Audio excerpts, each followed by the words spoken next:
Bon, donc nous on sent là, en ce moment, que le choix qu'on a à faire, il est important, mais que se produit autour de nous quelque chose, dans nos amis, nos voisins, des gens qui jusque-là ne disaient pas leur opinion, ne disaient pas ce qu'ils comptaient faire. On voit que la mobilisation se fait de notre côté. Et la grossièreté des attaques qui sont portées contre nous, et qui, j'en suis certain, dans la semaine qui va avoir lieu là, va déferler. Et une fois qu'on aura passé le cap du premier tour, vous verrez qu'entre les deux tours, alors là, je ne sais pas ce qu'ils vont inventer pour vous faire peur. Moi, j'ai proposé des sujets. Vous le savez déjà que j'ai proposé des sujets? C'est bien, vous suivez le film, hein? Vous savez tout dans ce coin. Pourquoi on fait un meeting si vous savez tout? Tu ne le sais pas, toi? Il y en a un qui ne le sait pas. J'ai proposé, ben, écoutez, moi je rends service. Ils cherchent des sujets à la noix, ben j'en ai. Par exemple, vous savez que dans le programme, il est marqué, on va faire la cantine scolaire gratuite. Et bio. Ben, elle est gratuite pour que nos mômes y mangent. Et deuxièmement, comme ils mangeront bio, ça va organiser et permettre de rémunérer correctement les paysans qui feront des productions vivrières bio. C'est comme ça qu'on va atteindre deux objectifs en un. Okay. Alors je propose un sujet pour la matinale de France Inter. Monsieur Mélenchon a décidé de choisir le menu de la cantine de nos enfants. Avec ça, ça tient au moins 3 jours. Et après tous les autres. Réellement, et que comptez-vous mettre dans le menu? Ne craignez-vous pas qu'en proposant le menu, vous ne brutalisiez les gens? Blablabla, blablabla. Vous connaissez ça. Ils ont fait ça avec l'Alba, ça a été bien drôle. Sinon, il y a là, mais vous la connaissez déjà, mais je vous la raconte quand même. Vous savez, en même temps, je vous fais un peu de politique, ça va mine de rien. Là, on a passé le chapitre de la planification écologique. Les relations internationales. Qui c'est qui domine le monde? Le Venezuela, évidemment. Je vois que vous ne savez rien, ça me désole, il faut tout recommencer. On a lu la Boétie, quoi. Et voilà, ils ont lu la Boétie, ils se croient malins. Bon, les Américains ont le pouvoir non seulement de leurs armes, un pouvoir considérable, c'est la première puissance militaire du monde, c'est 600 milliards de dollars de budget militaire. Pour vous donner une comparaison, la Russie c'est 60 milliards.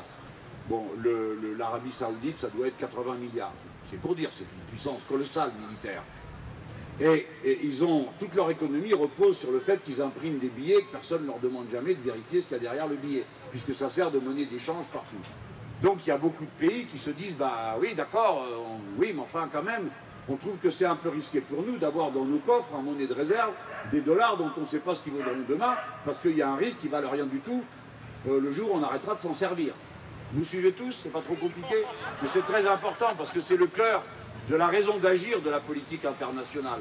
C'est pour ça que les États-Unis d'Amérique sont violents. C'est pas parce qu'ils sont intrinsèquement violents, c'est parce qu'ils se sont mis dans une situation où ils sont obligés de défendre leur prédomination, parce que si jamais ils n'étaient plus dans cette situation, ben, il faudrait qu'ils fassent comme nous, quoi, qu'ils produisent autant qu'ils impriment de billets. Donc il y a des économistes qui ont dit c'est une situation qui n'est pas stable, c'est pas raisonnable de continuer comme ça à se payer avec des billets de Monopoly. Donc ils ont dit ben, il faudra inventer une monnaie commune. Alors on abonderait tous, monnaie commune, pas unique, hein, une monnaie commune, ça serait la devise dans laquelle on échangerait les marchandises au niveau mondial. Ces économistes ont convaincu toutes sortes de gens, dont moi et quelques-uns de mes camarades et des économistes qui m'entourent. Mais ils ont aussi convaincu les Chinois. Et le gouvernement chinois trouve que c'est une bonne idée. Alors j'ai proposé comme thème pour la semaine prochaine, Mélenchon propose d'abandonner l'euro pour passer à la monnaie chinoise. Ça me semble être un bon sujet. Monsieur Mélenchon, êtes-vous sûr de la stabilité de la monnaie chinoise?